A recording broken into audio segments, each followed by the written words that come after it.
ఓం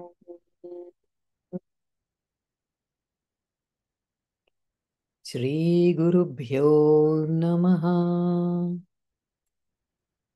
ఓం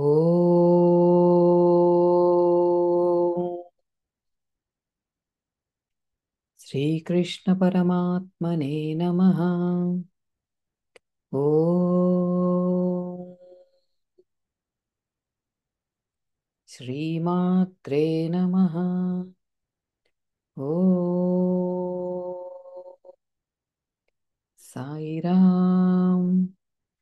ఓం సాయిరామ్. ఓం సాయిరామ్.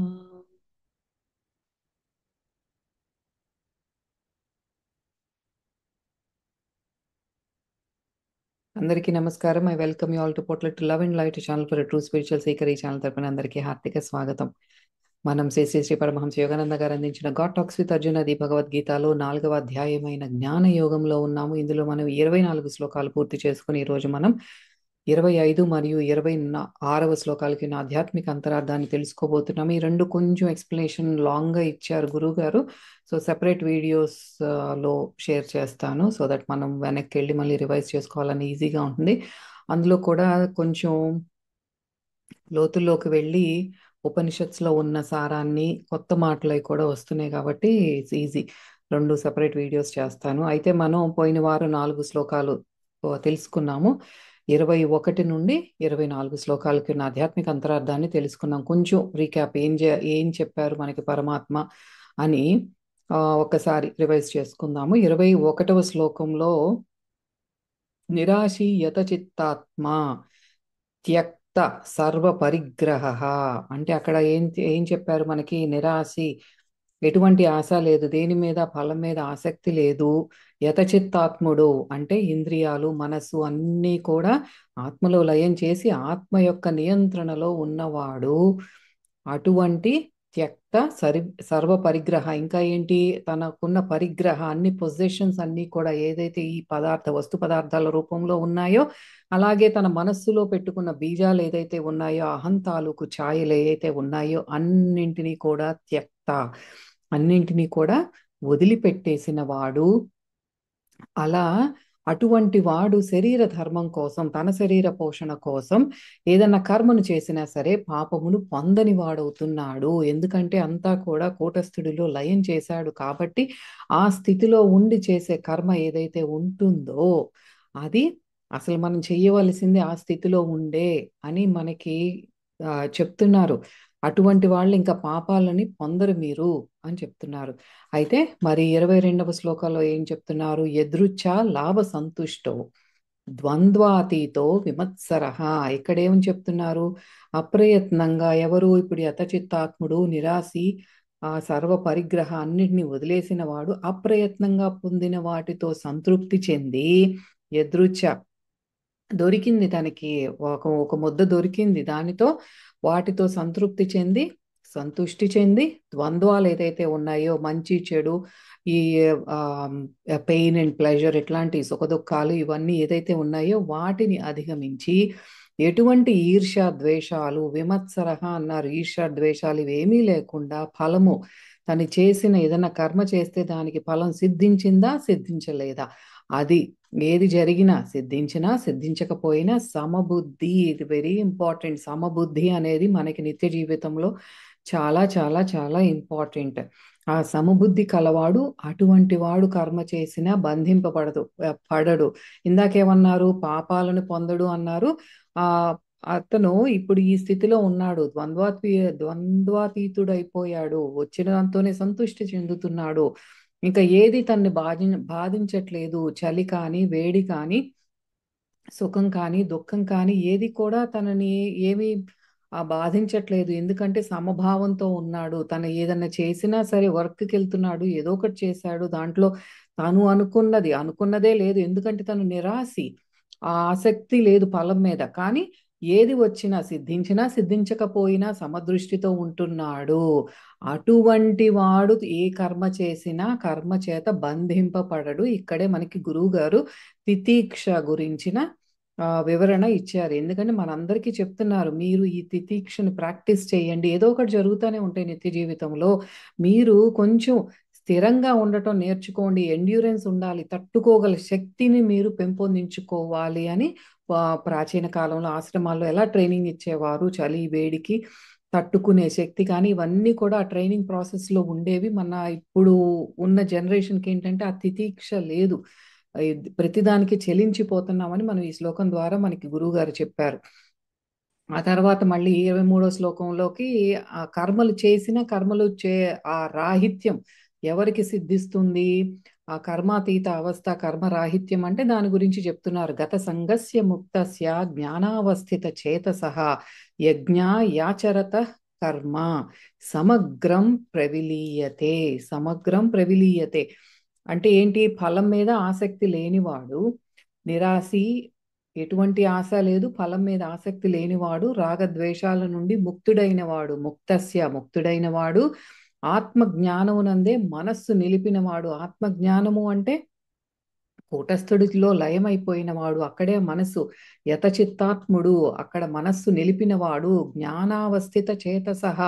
ఆ జ్ఞానం అనే అగ్ని అక్కడ ఉన్న చేతన, ఆ జ్ఞానం, ఆ చేతనం ఏంటి, దాంట్లో ఉన్న తత్వం ఏంటంటే అగ్నితత్వం. అది మనస్సును అక్కడే నిలిపాడు తను. అలా అటువంటి వాడు భగవంతుడి ప్రీత్యర్థమే కర్మలను ఆచరించేవాడు. ఏ కర్మ చేసినా సరే ప్రతి కర్మకి ఆ ఆ భగవంతుడిదే, ఏది చేసినా సరే భగవదార్పణమే. అటువంటి వాడు కర్మ సమగ్రం ప్రవిలీయతే, పూర్తిగా నశించుచున్నది. అటువంటి వాడు ఇంకా ఆ ఫలంతో సహా ఏదైతే చేస్తున్నాడో దానికంటూ ఒక రిజల్ట్ వస్తుంది. ఆ రిజల్ట్ వల్ల కూడా తను బందీ అవడ, రిజల్ట్ కూడా పూర్తిగా ప్రవిలీయతే, నాశనం అవుతోంది, దానిలో లయమైపోతోంది. ఎందుకంటే అతను జ్ఞానావస్థిత చేతస్కుడు.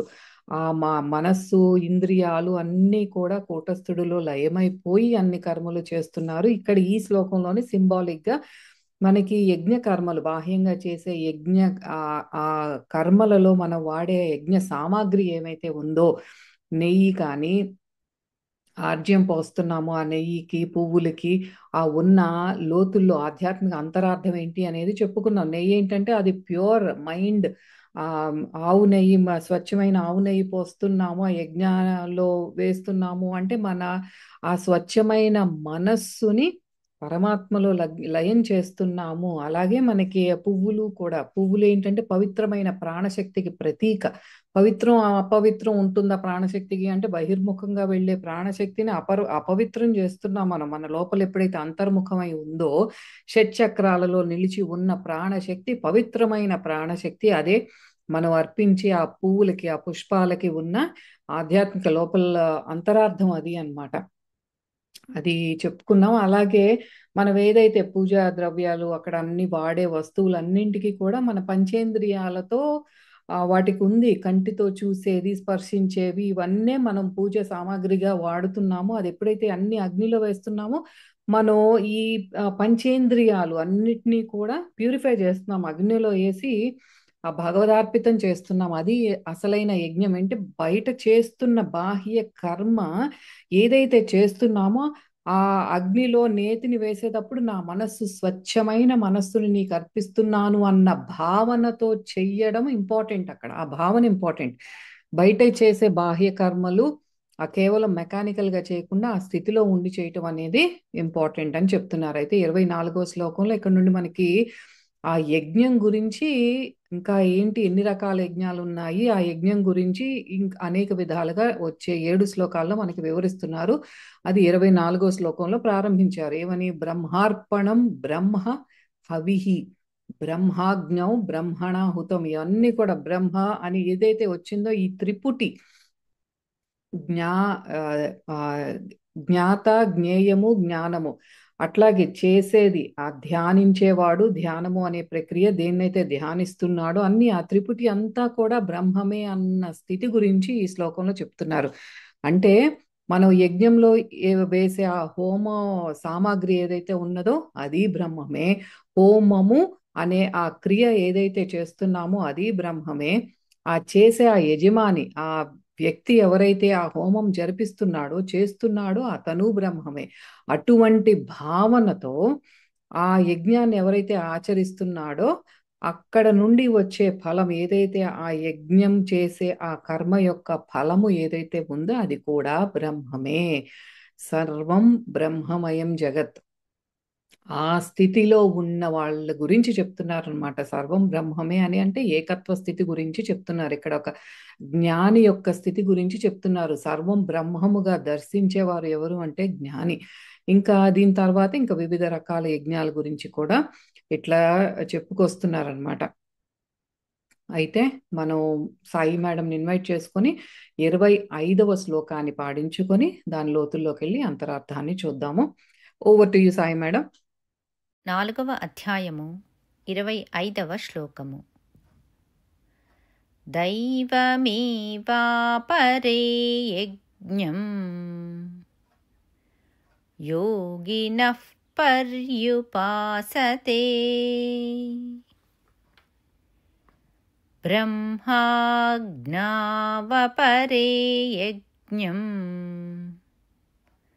యజ్ఞేనైవోపజుహ్వతి. Thank you madam. ఇక్కడ ఇంకా అనేక రకాల యజ్ఞాల గురించి చెప్పుకుందాం అన్నాను కదా. ఈ 25వ శ్లోకంలో దైవమే వాపరే యజ్ఞం యోగినః, ఇక్కడ 2 రకాల యజ్ఞాల గురించి చెప్తున్నారు. ఏంటి అది అంటే, కొందరు యోగులు, కొంతమంది దేవతా సంబంధమైన యజ్ఞాన్ని ఉపాసిస్తారు. దేవతలను ఉపాసించటం కానీ, వాళ్ళని ఆవాహన చేసుకోవటం కానీ, అలా దేవత రూపంతో సంబంధమైన యజ్ఞాన్ని ఉపాసిస్తున్నారు. మరికొందరేమో బ్రహ్మము అను అగ్ని యందు జీవాత్మ బుద్ధిని అంటే యజ్ఞ విధానంతో హోమం చేస్తున్నారు. ఇక్కడ బ్రహ్మయజ్ఞము అంటే బ్రహ్మముని ఇక్కడ విచారణ గురించి చెప్తున్నారు. అది మనం ఇంకా తర్వాత లోతుల్లో చూద్దాము. అంటే కొందరు యోగులు దేవతల ప్రీత్యర్థము వారి కోసం యజ్ఞం చేస్తారు.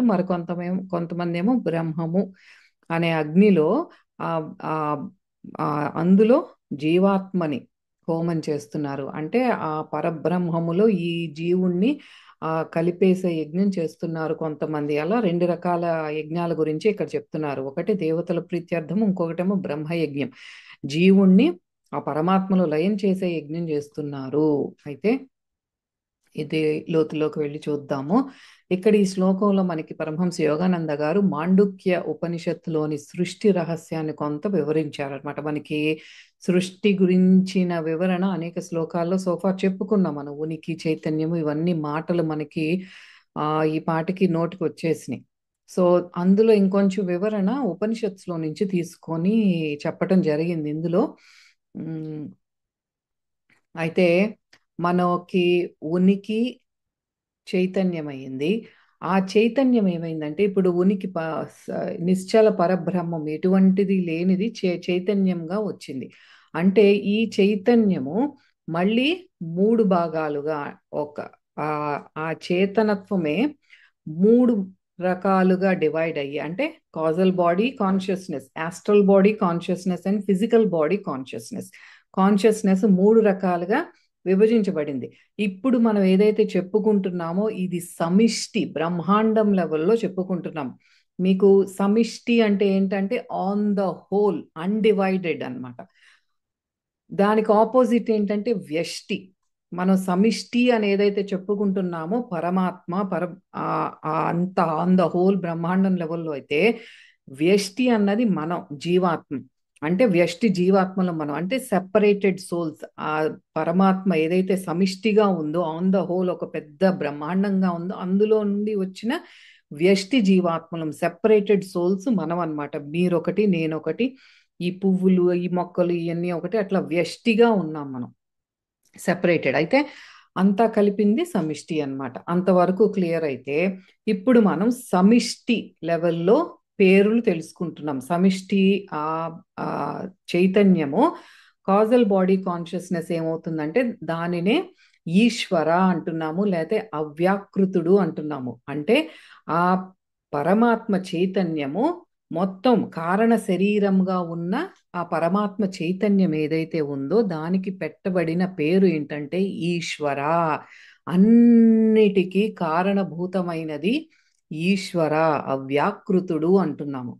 అయితే ఆ నెక్స్ట్ లెవెల్ ఏంటంటే ఆస్ట్రల్ బాడీ కాన్షియస్నెస్. పరమాత్మ సమిష్టిగా ఉండి ఆ సూక్ష్మ శరీర చైతన్యంతో ఉన్న పరమాత్మ చైతన్యం ఏదైతే ఉందో దానిని హిరణ్య గర్భుడు అంటున్నాం.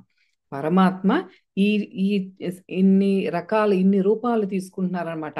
ఆయన కారణ శరీర ఆ చైతన్యము, సూక్ష్మ శరీర చైతన్యం హిరణ్య గర్భుడు, ఫిజికల్ బాడీ భౌతిక శరీర చైతన్యం ఏదైతే ఉందో అది విరాట్ స్వరూపము. అంటే మొత్తం అంతా సృష్టి అంతా కలిపి ఒక స్వరూపం, భౌతిక రూపాన్ని మనకు చూపించాలంటే అదే విరాట్ స్వరూపము అన్నమాట.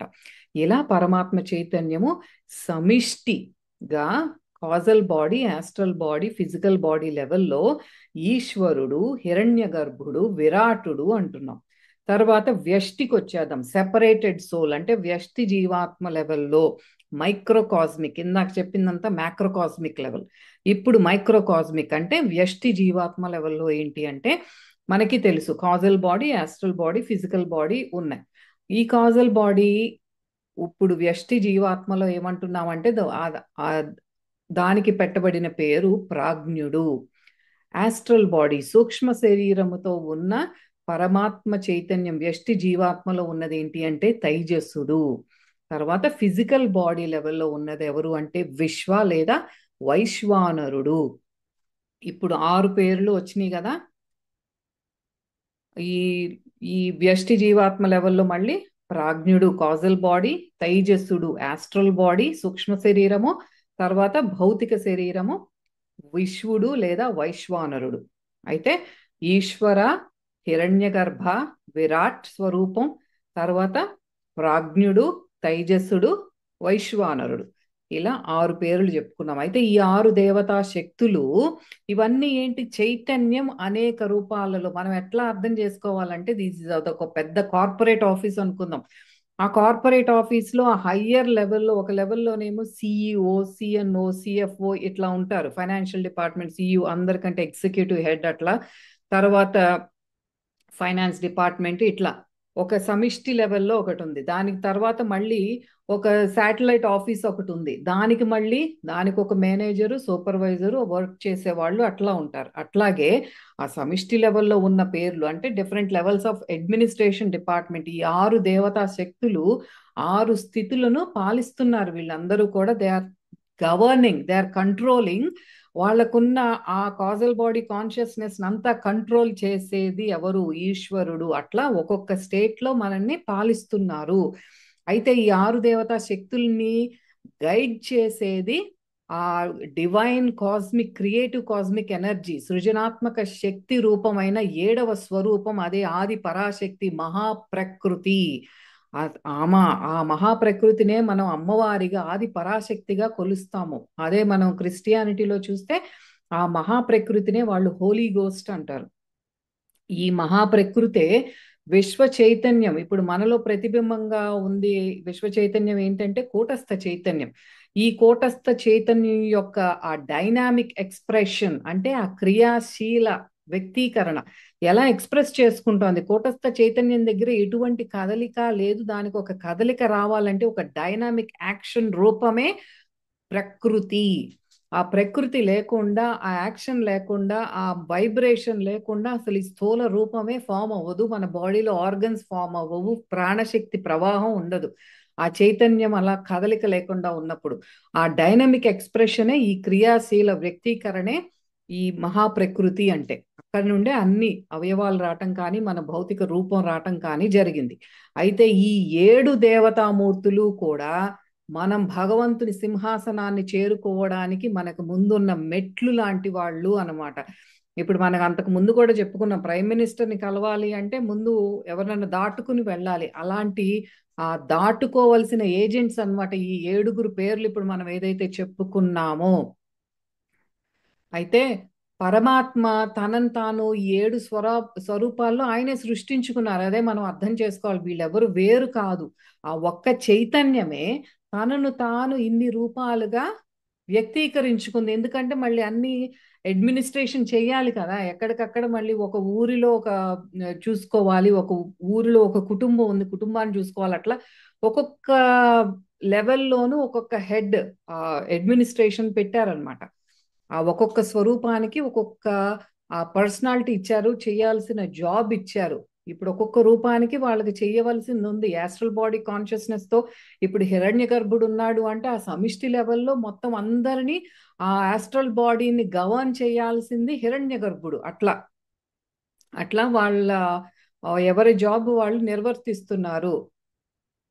కానీ అంతా కూడా వచ్చింది ఆ పరమాత్మ స్వరూపమే, అంతా కూడా ఒక్క చైతన్యం నుండే ఇలా విడిపడింది అనమాట. ఆ జాబ్ ప్రకారం ఆ పేర్లు వచ్చినాయి. అయితే మానవుడికి పరమాత్మను డైరెక్ట్ గా రీచ్ అయ్యే సామర్థ్యం ఉందా అంటే ఉంది. ఎలా అయితే ఇప్పుడు ప్రైమ్ మినిస్టర్ని పర్సనల్ గా కలవచ్చు, దేర్ ఈజ్ ఎ ఛాన్స్. కానీ మనకు అంతకు ముందు 12వ శ్లోకంలో చెప్పుకున్నాం, కాంక్షంత కర్మణాం సిద్ధిం యజంత ఇహ దేవత అని. అందులో ఏం చెప్పుకున్నాం, విజయాన్ని సాధించాలి అనుకుంటే భూమి మీద చాలా సులభం. అది మనం అనేక కర్మల ద్వారా అనేక దేవతలను మనం ఆవాహన చేసుకొని త్వరగానే మనం ఆ సిద్ధులు పొందగలం, దేవతామూర్తులను ఆవాహన చేసుకోవటం. అదే ఇక్కడ కూడా చెప్తున్నారు ఏంటంటే, ఇప్పుడు కార్పొరేట్ సిఇఓ ఉన్నాడు, ఒక హెడ్ ఆఫ్ ద డిపార్ట్మెంట్ ఉన్నాడు. మా హెడ్ డిపార్ట్మెంట్ కాదు, మొత్తం ఆ కార్పొరేట్ అందరికీ హెడ్ ఉన్నాడు. అతని దగ్గరికి వెళ్ళాలి అంటే ఆయన కింద అసలు అపాయింట్మెంట్ తీసుకోవాలి. ఆ కింద ఉన్న సెక్రటరీని ముందు చూసి అదంతా చెక్ చేసిన తర్వాత ఆ తర్వాత వెళ్ళనిస్తాడు మనని. ఆ తర్వాత అలాగే ఇది కూడా అన్నమాట. ఈ 7 ఏజెంట్స్ ఏదైతే మనం 7గురిని చెప్పుకున్నామో వాళ్ళని పట్టుకుని పరమాత్మకి దగ్గర అవటం అనేది కొంచెం తేలిక ప్రాసెస్. ఆ 7 ఏజెంట్స్ ఎవరైతే ఉన్నారో వాళ్ళని ఇప్పుడు ఎలా ప్రార్థించాలి అనేది మనకి పరమహంస యోగానంద గారు ఈ శ్లోకం ద్వారా చెప్పారనమాట. అందుకే ఇంత లోతుల్లోకి మాండుక్యోపనిషత్తులో ఇవన్నీ వస్తాయి. ఓంకారం గురించి కూడా వస్తుంది. ఆ ఓంకారానికి ఇక్కడ మనం చెప్పుకున్న ఈశ్వరుడు, హిరణ్యగర్భుడు, విరాటుడు, దానికి మళ్ళీ మన జాగృత అవస్థ, స్వప్నావస్థ, సుషుప్తి అవస్థ, ఆ అమాత్ర అంటే మనకి తురియావస్థ, దానికి కూడా సంబంధం ఉంది. సో ప్రతిదానికి ఎవ్రీథింగ్ ఈజ్ ఇంటర్ కనెక్టెడ్. ఈ త్రివిధావస్థలు, త్రిపుటి, ఇవన్నీ కూడా మనకి ఆ 333 అనేది నెంబర్, ఇది దేర్ ఆల్ ఇంటర్లింక్డ్, అన్ని ఒకదానికి ఒకటి సంబంధం ఉంటాయి. మనకి ఆరోగ్య సమస్యల కోసం ఇప్పుడు ఈ 7 ఏజెంట్స్ ఉన్నారు కదా మనకి. ఎట్లా ఎవరిని ప్రార్థించాలి అంటే, ఎవరిని దేనికోసం ప్రార్థించాలి అంటే, మనకి ఇప్పుడు ఆరోగ్య సమస్యలు ఉన్నాయి, దానికి హీలింగ్ కావాలి అంటే మన శరీరం కాబట్టి, మనకి వ్యష్టి జీవాత్మ కాబట్టి దానిని పాలించేవాడు ఎవరు అంటే వైశ్వానరుడు.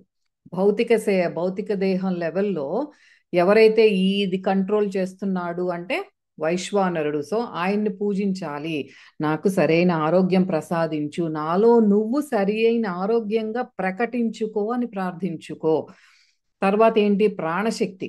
ప్రాణశక్తి ఎవరు, వ్యష్టి జీవాత్మ లెవెల్లో ఇప్పుడు మనలో ఉన్న ప్రాణశక్తిని గవర్న్ చేసేది ఎవరు అంటే తైజస్సుడు. సో ప్రాణశక్తి ప్రవాహం బాగుండాలి అని కోరుకునే వాళ్ళు తైజస్సుని నువ్వు నాలో ప్రాణశక్తిగా ప్రవహించు అని ప్రార్థించుకోవాలి.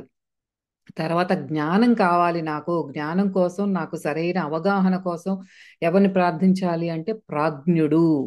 అలా ఆ ప్రాజ్ఞుడు అంటే వ్యష్టి జీవాత్మ లెవెల్లో ఉన్న కాజల్ బాడీ కాన్షియస్నెస్ ఎవరు అంటే, దాన్ని రూల్ చేసేవాది ఎవరు అంటే, ఆ జ్ఞాన స్వరూపం ఎవరు అంటే ప్రాజ్ఞుడు.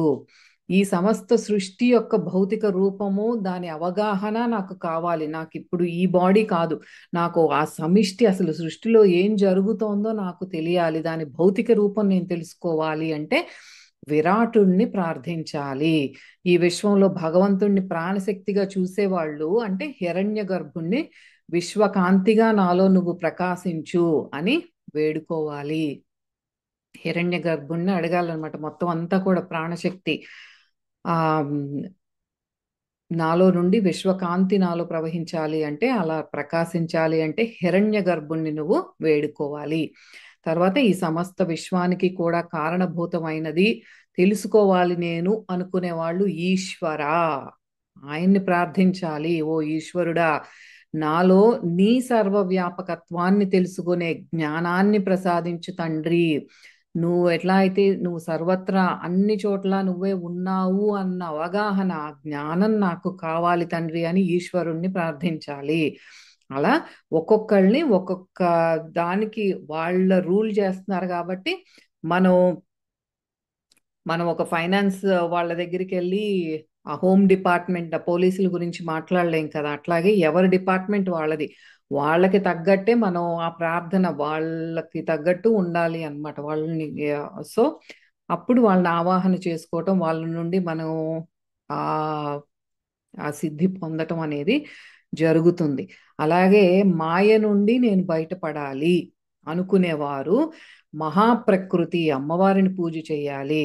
నాలో ఈ అజ్ఞాన పొరలన్నీ కూడా తొలగిపోయి ఆ పొరల వెనక ఉన్న సత్పదార్థాన్ని నాకు చూపించు తల్లి అని ఎవరిని అడగాలి అంటే మహాప్రకృతి అమ్మవారిని అడగాలి. ఆవిడికి చేసే ప్రార్థన. అయితే ఎవరైతే ఈ 7 ముఖాల చైతన్యం, ఈ 7 ఫేసెస్ తో ఉన్న ఆ చైతన్యాన్ని కోరుకుంటున్నారో వాళ్ళు కూటస్థ చైతన్యుణ్ణి ప్రార్థించాలి. ఇదన్నీ 7 ముఖాలు కాదు, నాకు వీటన్నింటికన్నా అతీతమైన ఆ కూటస్థుడిని నేను చూడాలి అన్న వాళ్ళు కూటస్థ చైతన్యం, దాన్ని విశ్వ చైతన్యమా నాలో నువ్వు ప్రకటించుకో, reveal your self, reveal thy self అన్నవాళ్ళు కూటస్థ చైతన్యం మీద ఇక్కడ దృష్టి పెట్టి ప్రార్థించాలి అన్నమాట. ఇట్లా భక్తుడు ఏ యజ్ఞం చేసినా, ఎవరి కోసం చేసినా, దేనికోసం చేసినా నేతిని అంటే మనం ఈ ఆవు నెయ్యి వేసి యజ్ఞంలో వేస్తున్నాం అంటే పవిత్రమైన స్వచ్ఛమైన మనస్సుని పరమాత్మ అనే అగ్నిలో ఈ 7 దేవతా స్వరూపాలతో అయి ఉండొచ్చు, లేదా ఆ కాస్మిక్ ఫైర్ ఆఫ్ గాడ్ కూటస్థుడిలో లయము చెయ్యవచ్చు, ఎట్లాగైనా చేయొచ్చు మనం. ఇవన్నీ వివిధ రకాలుగా మనకి యజ్ఞాల్లో ఉన్న రకాలు చెప్తున్నారనమాట. ఇట్లా ఈ దేవతల్ని ఆవాహన చేసుకుని వెళ్ళొచ్చు, కూటస్థుడి మీద దృష్టి పెట్టి ఆయనలో లయము అవ్వచ్చు. అయితే వీరే కాకుండా మనకి ఎంతో మంది దేవతామూర్తులు ఉన్నారు, మనకు అది తెలిసిందే. ఎంతో మంది దేవీ దేవతలు ఉన్నారు. తంత్రశాస్త్రంలో ఈ బీజాక్షరాలను వాడి సరిగ్గా ఉచ్చారణ చేస్తే దేవతలను ఆవాహన చేసుకోవటం కానీ, వాళ్ళ నుండి అనేక వరాలు సిద్ధులు పొందటం కానీ మనం పురాణాల్లో చాలా విన్నాం కథల రూపంలో. అటువంటి సాధన ప్రక్రియలు ఏంటి అంటే కొన్ని వాటికి స్పెసిఫిక్ గైడ్ లైన్స్ ఉంటాయి. ఇట్లా కూర్చోవాలి, ఇటువంటి ఆసనంలో ఉండాలి, దానికి ఒక స్పెసిఫిక్ టెక్నిక్స్ అనేవి ఉంటాయి. దానివల్ల ఏమవుతోంది అంటే నాడీ వ్యవస్థలో ఇప్పుడు ఈ హఠయోగం కానీ వీటన్నిటిలో ఏంటంటే శరీరం ఎంతో తేజస్సును పొందుతుంది. ఆ భౌతిక శరీరంలో ఉన్న నరాలు కానీ గ్రంథుల మీద కానీ వాటి ప్రభావం పడుతుంది. పడి ఆరోగ్యం బాగుంటుంది, ఇది ఎంతో తేజవంతంగా ఉంటాం. కానీ ఇట్లా దేవతలను ఆవాహన చేసుకోవటం, ఆధ్యాత్మికంగా పురోగమించటం ఇదంతా కూడా మంచిదే, అదేం తప్పు అనట్లేదు. కానీ ఇక్కడ పరమహంస యోగానంద గారు ఈ ఏదైతే ఈ తంత్రశాస్త్రంలో బీజాక్షరాలు వాడి ఇట్లా దేవతలను ఆవాహన చేసుకుంటున్నారో వాటిని దుర్వినియోగం చేసుకునే ప్రమాదం కూడా ఉంది. అవి తప్పుగా ఇప్పుడు ఈ బ్లాక్ మ్యాజిక్స్ అని ఇవన్నీ కూడా అంతే కదా, తప్పుగా they use him in wrong way, దుష్ప్రయోజనాల కోసం వాడుతూ ఉంటారు. ఆ పేరుతో ఇప్పుడు ఈ తాంత్రికులు మద్యం మైథునం వీటికి అలవాటు పడటం ఇవన్నీ కూడా జరుగుతూ ఉంటాయి. ఆ రాంగ్ సైడ్కి వెళ్ళకూడదు. భగవద్గీతలో చెప్పబడిన యోగ సాధన ఉత్తమమైనది. ఈ కర్మ మనం ఏదైతే ప్రాణకర్మ గురించి పదే పదే వస్తోందో, బుద్ధి యోగ కర్మ ఏదైతే ఉందో అది అన్నింటిలోకి ఉత్తమమైనది, దానిని మీరు ప్రాక్టీస్ చేయండి అని చెప్తున్నారు. ఇప్పుడు ఈ దేవతా స్వరూపాలను ప్రార్థించి వాళ్ళ చేత ఇప్పుడు వరాలు పొందామే అనుకుందాం. అట్లా ఈ జీవితం అంతా గడుపుతున్నాం, వీఆర్ ప్రాక్టీసింగ్ మంత్ర సాధన ఇవన్నీ ఏదో చేశాము, దేవతలను ఆవాహన చేసుకుంటున్నాము, మనకి భౌతిక కోరికలు తీరుతున్నాయి, అంతా బానే ఉంది. కానీ శరీరం వదిలాక ఏమవుతుందంటే ఆ దేవతల ఉన్న లోకాలకే వెళ్తాం. ఇప్పుడు ఆ సూక్ష్మ లోకాలకి ఎవరైతే ఈ దేవతలను ఆవాహన చేసుకుంటున్నామో వాళ్ళ లోకాలకే మనం వెళ్తాం. అలా కాకుండా మనం దృష్టి పరబ్రహ్మంపై ఎప్పుడైతే దృష్టి పెడతామో ఆయనలో లయమైపోతాము. ఈ చిన్న చిన్న దేవతలు చిన్న కోరికల కోసం పాకులాడేవారు ఇంకా మరి ఆ కోరికలు తీరినయి అంటే ఆ వలలో ఇరుక్కుంటున్నాం మనం, ఇంకా ఆ కర్మబంధంలో ఇరుక్కుంటున్నాం, ఆ కోరికల లోకాల్లో ఉండిపోతాం మనం. అదే మనం అక్కడ అర్థం చేసుకోవాలి. చాలా బాగుంది నాకు. ఈ దేవతలను ఆవాహన చేసుకున్నాను, నాకు చాలా సిద్ధులు వచ్చేస్తున్నాయి, ఐఎమ్ వెరీ హ్యాపీ, నేనంటే నేను ఎంతో గొప్ప భక్తుణ్ణి అని అదంతా you feel good about it. కానీ మనం ఆ కర్మ బంధంలో నుండి బయటపడలేము. అది అర్థం చేసుకోవాల్సిన ఆ, ఇది ఉంది ఇక్కడ. మనకి అందుకే బాగా కష్టం వచ్చినప్పుడు చెలించిపోయి అనేక రకాలుగా మనం ప్రార్థిస్తాం. అదేం తప్పేం కాదు. కాకపోతే ఒక్కటి బ్యాక్ ఆఫ్ అవర్ మైండ్ గుర్తుపెట్టుకోవాల్సింది ఏంటి అంటే, అందుకే మనకి ముందు చెప్పారు కదా తితీక్ష అనేది, ఆ ఎండ్యూరెన్స్ ఉండాలి మనకి, తట్టుకునే శక్తిని నాకు ప్రసాదించు అని. ఆ అక్కడ కూడా మనం నిత్యం మనం ఏదైతే కర్మ సాధన చేస్తున్నామో, ప్రాణకర్మ సాధన చేస్తున్నామో, అది ఆపకుండా నిత్యం ఆ అగ్ని అనేది, ఆ ఫ్లేమ్ ఎప్పుడు ఆన్ లో ఉండాలి. మనకి హై ఫ్లేమ్ కావాలి. మనకున్న బీజాలన్నీ కూడా రోస్ట్ అయిపోవాలంటే మనకి ఈ చిన్న చిన్న ఫ్లేమ్ సిమ్ లో పెడితే సరిపోదు. ఫ్లేమ్ పెద్దగా ఉండాలి, అవన్నీ మాడి మసైపోవాలి, కనుమరుగైపోవాలి, నాశనం అయిపోవాలి. సమగ్రం ప్రవిలీయతే అంటే ఫైర్ పెద్దది చేసుకోవాలి మనం, నిత్యం ఆ యజ్ఞం లోపల జరుగుతూనే ఉండాలి. అప్పుడే మనకి అన్ని కూడా బీజాలు నశిస్తాయి. ముందు ఆ పరిస్థితులు మనం యాక్సెప్ట్ చేసుకోవాలి. ఆ పరిస్థితిని ఆ యాక్సెప్ట్ చేయకుండా నాకు ఎందుకు ఇలా జరిగింది అన్నప్పుడు మనం ఇంకా ముందుకు వెళ్ళలేము, అందులోనే ఉండిపోతాం. ఇంకా లోతుల్లోకి ఏం చెప్తున్నారంటే, ఇక్కడ దేవతలను ఆవాహన చేసుకునే యజ్ఞానికి ఆ ఇంకా డీపర్ లెవెల్లో ఏం చెప్తున్నారంటే, ప్రాణాయామ సాధనతో మనం ఇప్పుడు ప్రత్యాహార జరుగుతోంది, కూర్చున్నాము, సరైన ఆసనం వేసుకున్నాము, స్పైన్ ఎరెక్ట్ గా ఉంది, మనకి ప్రాణాయామ సాధన మొదలు పెట్టాము, ప్రత్యాహార జరుగుతోంది అంటే withdrawal of all the life energy. ఆ బహిర్ముఖమైన ప్రాణశక్తి అంతా కూడా అంతర్ముఖమై షట్చక్రాలలో నిలుపుతున్నాము. అదే కరెక్ట్ గా నేతిని అగ్నిలో వేయడం అంటే అదే అని చెప్తున్నారు. అంటే మనకి పుష్పాలు కానీ నేతిని కానీ అంటే స్వచ్ఛమైన మనస్సు, ప్రాణశక్తి, ఇవన్నిటినీ కూడా మనం ఆ అర్పిస్తున్నాము.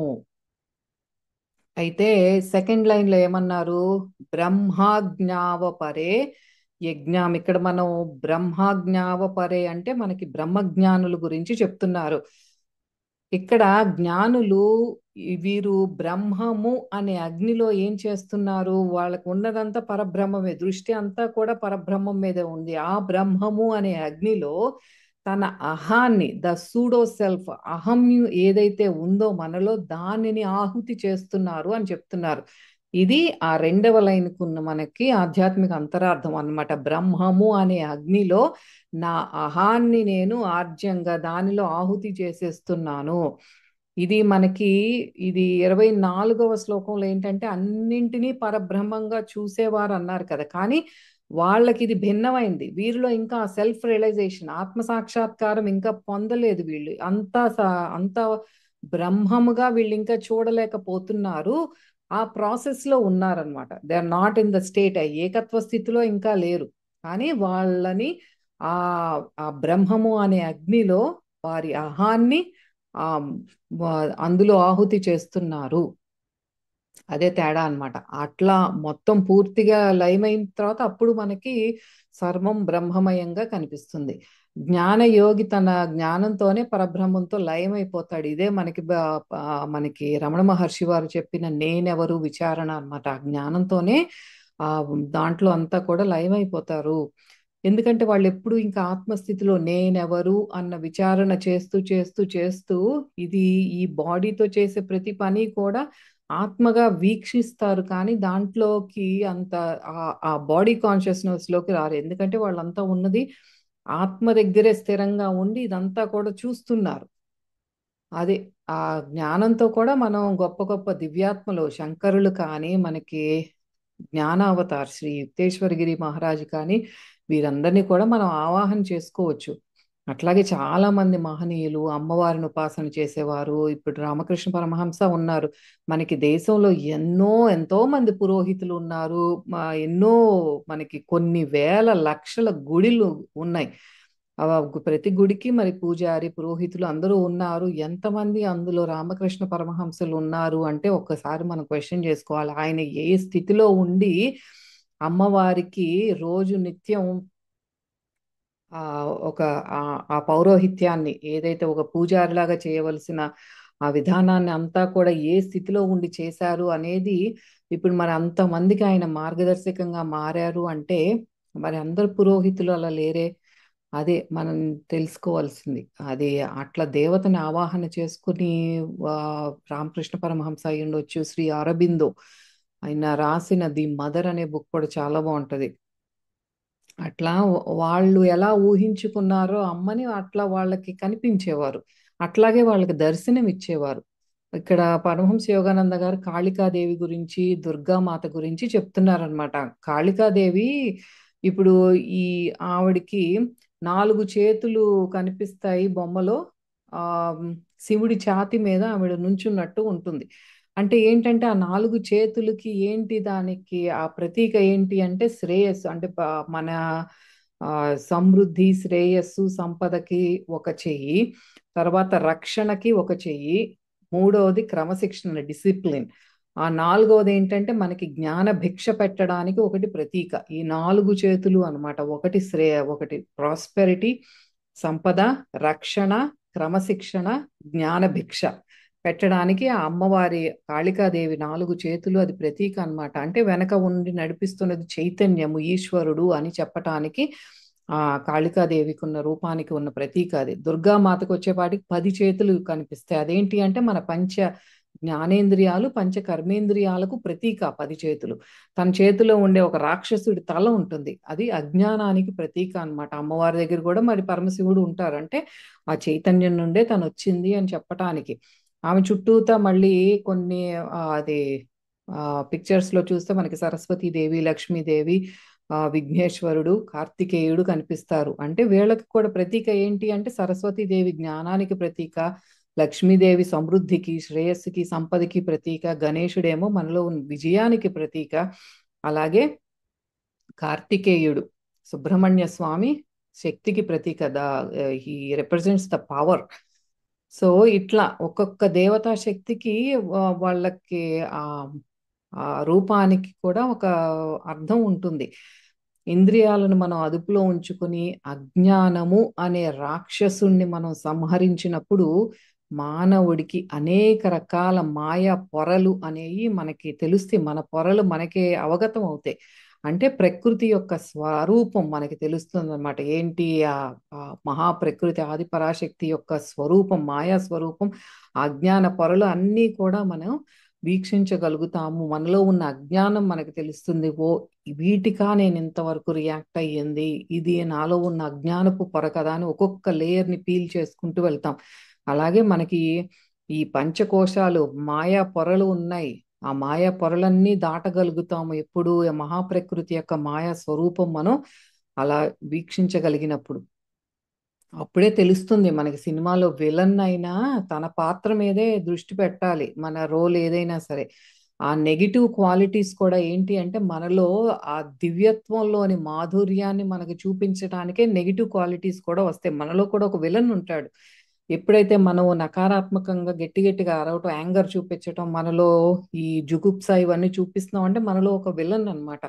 ఆ విలన్ క్వాలిటీస్ కి ఆ మళ్ళీ అది ఉంటేనే ఆ మాధుర్యం, దాని ఆపోజిట్ ఏదైతే ఉందో దాని మాధుర్యం చూపించడానికి ఆ క్వాలిటీస్ మనలో ఉన్నాయి. అంటే రోజు తీపి తిని తిని తిని దానికి ఆ తీపి యొక్క ఆ మాధుర్యం మర్చిపోతాం. మధ్యలో కొంచెం ఆ వేపరసం నోటికి తగిలితే ఆ చేదు రుచి చూసిన తర్వాత తర్వాత మళ్ళీ ఆ తేనె పోస్తే ఓ అబ్బా ఎంత మధురంగా ఉంది అనిపిస్తుంది. అట్లాగే మన జీవితంలో జరిగే సంఘటనలు, సుఖం తెలియాలి అంటే కొంత ఆ విలువ తెలియాలి అంటే దుఃఖం వస్తుంది, వచ్చినప్పుడే సుఖం విలువ తెలుస్తుంది. అనారోగ్యం వచ్చినప్పుడే ఆరోగ్యం విలువ తెలుస్తుంది. అప్పటి వరకు మనం పట్టించుకోం. సో ఇవన్నీ కూడా there happening for a reason అన్నట్టు ఆ మాయ మనలో నుండి విడిపోవాలన్నమాట. ఆ చాలా మందికి, సామాన్య మానవులకి శూన్యత్వము, చైతన్యము ఇవన్నీ అంటే నచ్చదు, అర్థం కాదు. భగవంతుడు ఆ ఒక రూపంగా చూడటానికే ఇష్టపడతారు. అంటే మనకి ఆ కంటికి కనిపించని ఆవిరి, ఇప్పుడు వాటర్ బాయిల్ చేస్తున్నాం, ఆవిరి వచ్చింది, ఇదంతా సర్వవ్యాపకంగా ఉంది.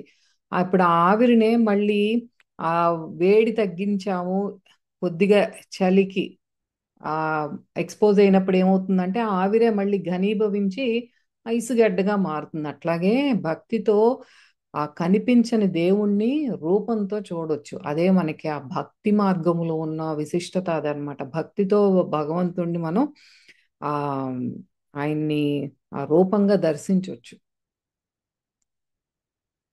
అంటే అక్కడ లోపల మనకి బ్యాక్ ఆఫ్ ద మైండ్ ఎప్పుడు గుర్తుపెట్టుకోవాల్సింది ఏంటి అంటే ఆ భగవంతుడు ఒక్కడే, ఒక్కటే చైతన్యం, ఒక్కటే స్వరూపం, ఒక్కటే, ఉన్నదంతా ఒక్కటే. కనిపించే రూపాలన్నీ కూడా ఆయన తాత్కాలిక ఆ మేనిఫెస్టేషన్స్, అంటే ప్రకటించుకునే రూపాలే తప్ప ఉన్నది ఒక్కడే అన్నది ఎప్పుడు మనం గుర్తుపెట్టుకోవాలి. Back of our mind we should always remember.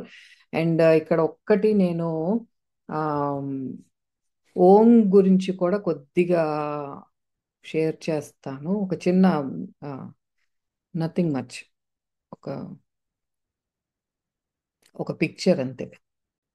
ఇది ఆ ఓంకారం గురించి నాకు ఆ మనకి పరమహంస యోగానంద గారి వెబ్సైట్లో దొరికింది. ఇదే మాండుక్య ఉపనిషత్తులో కూడా చెప్పేది. ఓంకారం గురించిన వివరణ మాండుక్య ఉపనిషత్తులో ఉంటుందన్నమాట. ఇప్పుడు మనం ఏదైతే చెప్పుకున్నామో ఆ ఈశ్వరుడు, హిరణ్య గర్భుడు, విరాట్ స్వరూపము ఏదైతే ఉందో, మనకి ఇక్కడ ఏంటి అంటే ఈ ఓంకారంలో ఉన్న ఈ కింద ఉన్న ఈ యూ షేప్ ఏదైతే ఉందో అది వేక్ఫుల్ స్టేట్. ఇది విరాట్ స్వరూపానికి ప్రతీక. ఈ కిందది వేక్ఫుల్ స్టేట్ నెంబర్ 1 అంటే జాగృత అవస్థ. జాగృత అవస్థ విరాట్ స్వరూపము, భౌతిక రూపము. అంటే విరాట్ స్వరూపుడే మనకి భౌతిక రూపాన్ని ఆ సమిష్టిగా అండ్ జాగృత అవస్థని గవర్న్ చేసేది.